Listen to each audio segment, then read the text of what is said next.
All right, shifting gears, local coverage now. Joining us live in studio this morning is Nick Katkevich from the FANG Collective. FANG in this case stands for Fighting Against Natural Gas.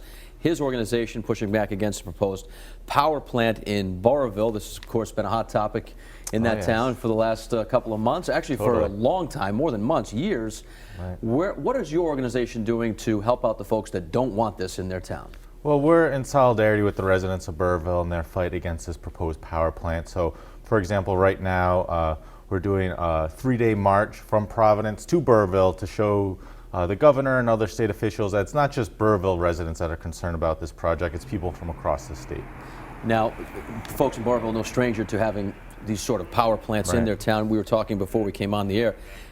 What do they have up there? They're probably saying enough is enough at this point, right? Totally. So Burrillville, they already have the biggest gas-powered plant in the state. They have 2 interstate gas pipelines, 2 things called gas compressor stations, which pressurize gas along a pipeline route and are very toxic. And residents have been fighting all that infrastructure for the past 30 years. And this power plant is just throwing more on there where residents don't want any more of this. How have they been faring in their pushback? Are they getting pushback back, or are they seeing progress? Well, when the governor first announced this project, she was with the CEO of the company and said something along the lines like, we're going to make sure this power plant gets built.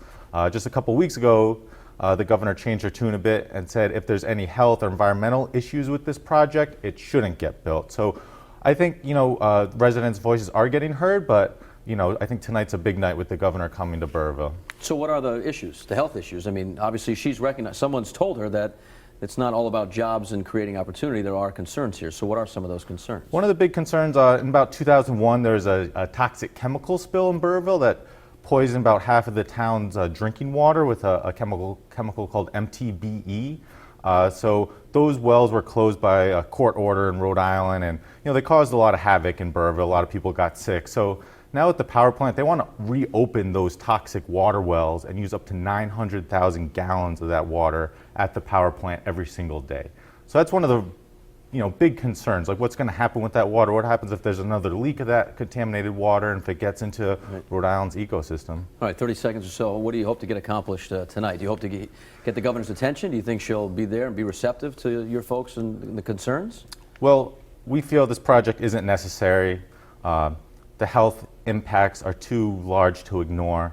So we really are calling on the governor to first and foremost listen to the residents of Burrillville, and secondly to fully revoke her support of this power plant. It's the right thing to do. All right. Well, thanks for coming in this morning and sharing some of your thoughts, Nick. And if you'd like to see this interview again, it's in entirety. For more information on this project in Burrillville, just go to our website, WPRI.com.